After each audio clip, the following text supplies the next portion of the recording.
and welcome back to the channel. Today we are going to be talking about some freaking cool news. We have some PlayStation news, we have some general VR news, and we have some new releases coming your way this very week. I am beyond excited to be talking to you as usual. So if you're excited too, then take that split second to smash that like button, because I would truly appreciate it. Now, to dive into the very first thing, we got our first look into GT7, Gran Turismo 7 in virtual reality. Now, not only is that good news, but we also got some other good news alongside that, which was that it's going to run at native 120 Hertz.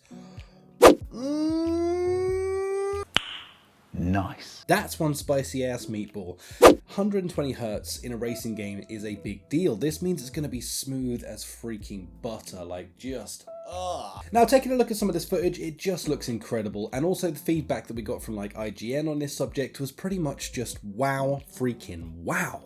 So really good impressions all round. I'm very much looking forward to this. Now, I'm personally not a massive racing sim enthusiast or anything like that, but even I'm getting excited for this now, and I don't really care about racing. It's just, it's infectious just to see how good something can truly look if the attention is put in there and if they just care enough, which honestly, one of the things that's really drawn me into the PSVR is the fact that they just seem to really care about the experiences that they're giving you. So Horizon, Gran Turismo 7, among the other hundreds of titles that we're going to be getting across time, is all going to have that same love and care put into it, and a good QA system, making sure that you get the best out of what you have put your money into.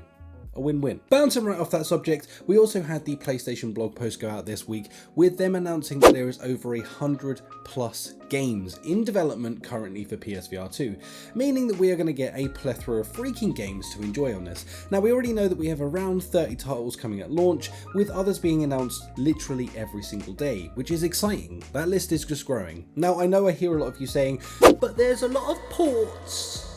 I know, we're going to have a transition period where we're going to get a lot of games ported into there. But the one thing that there is to really pay attention to with those ports is the fact that a lot of those ports have got a lot of love and attention being put into them to make them very PSVR 2 focused. So we're talking head haptics, fingers and triggers being all, adaptive. All of these things are going into this to make it the kind of the ultimate experience that you can have out of any of these games. So not just only are you replaying these games, but you're playing them at the best they can possibly be.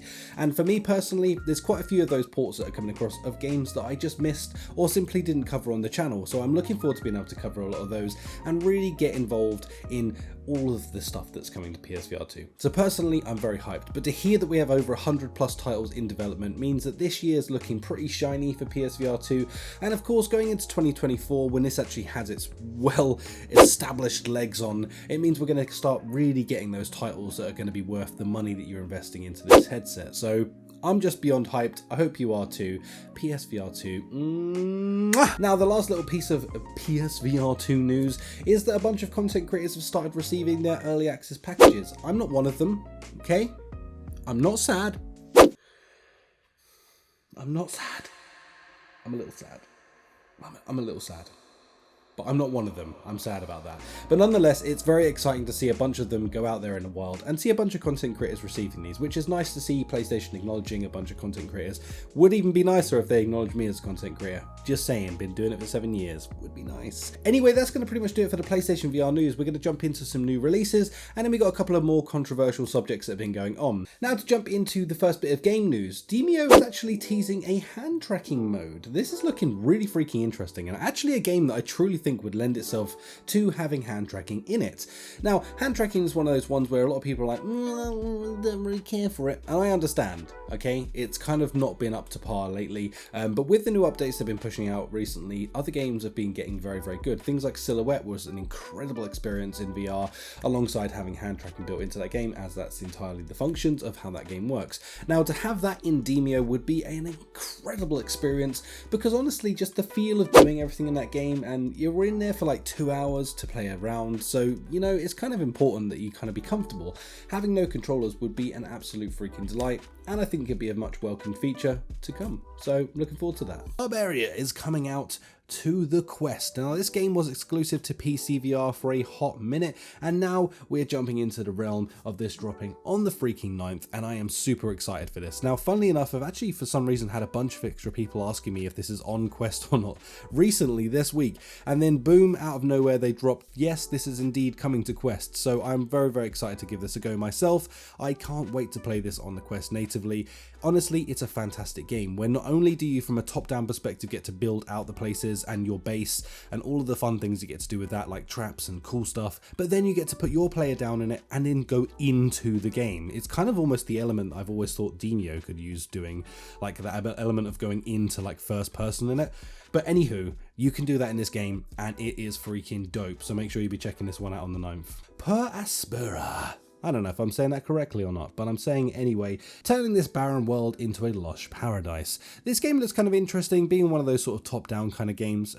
Yeah, I think this looks kind of interesting. I'm not 100% sold on this style of game in VR yet, but maybe this will be the game that will change my opinion. I'm always open to trying things, and I would love to see if it is going to change my opinion, but only time will tell.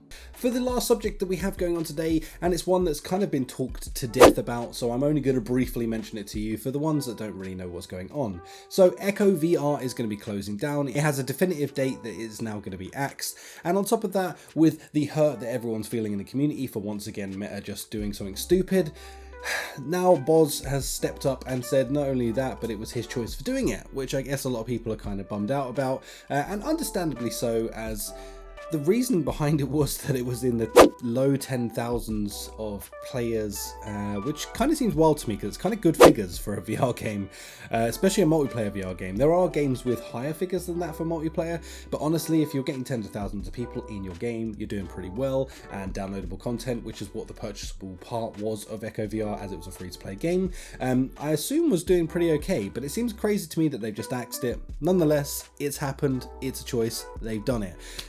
The people have spoken out against it, but whether our voice will be heard, of course not. It's Facebook. They really...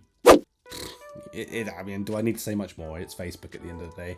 So a bit of a controversial subject. I'd love to hear your thoughts and opinions about that in the comments down below. As I said, this is one of those things that's kind of been talked to death quite a bit in the community. And as I don't make these videos very often, these news type videos, I kind of wait until I have like a stockpile of interesting stuff to talk about, just so I don't have to fill it with absolute fluff and be a boring video. This way it's much more engaging and fun for you guys to sort of just hear a block of news.